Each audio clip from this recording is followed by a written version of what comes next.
नौजवानों से पूछता हूँ कि आचार्य नरेंद्र के क्या विचार थे, बाबा साहब के क्या विचार थे और देश के अंदर भगत सिंह के क्या विचार थे, तो 90% नौजवान उस बात को बता नहीं पाएंगे। तो जब आप बताओगे नहीं, अपने वारिस को याद नहीं करोगे तो समाज नहीं बदल सकता।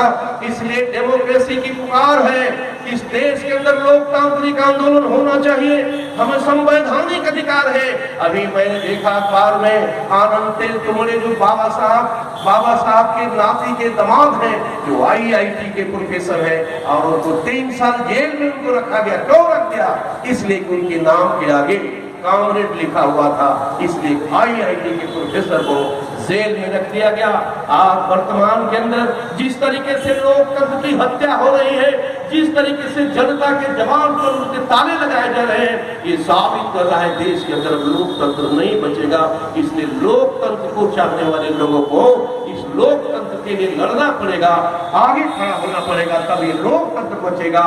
और देश के अंदर उन्होंने संविधान में सबसे अंतिम बात कहा था कि मैं राज्य और स्टेट की बात करते हुए उन्होंने कहा था कि मैं देश के अंदर समाजवाद, समतामूलक समाज बनाना चाहता हूँ।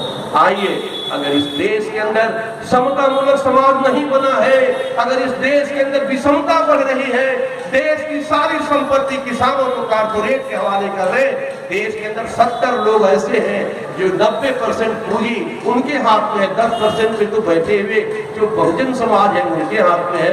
तो आइए, ऐ बहुजन समाज के लोगों, नौजवानों, आओ हम मिल के सभी लोग इस देश के अंदर समाज के उत्पीड़ित पर, एक ही लाठी से ब्राह्मणवाद सबको पीटा, एक ही लाठी से सबको उन्होंने पीट करके जमीन दोज कर दिया था।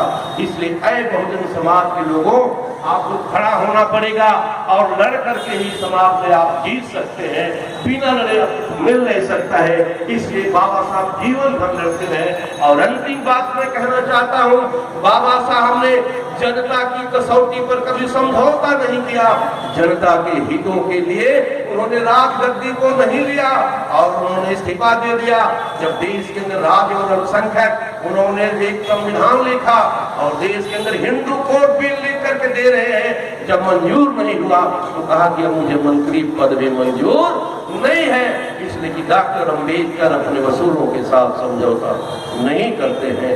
इसलिए आज आपको अपने वसूलों के साथ जो बहुजन समाज का अहित कर सके उसके साथ कोई समझौता नहीं, उनके किसी भी हाथ से हाथ नहीं मिलाना चाहिए। इसलिए मैं आए हुए सभी भाइयों और सभी बहनों को मैं धन्यवाद देते हुए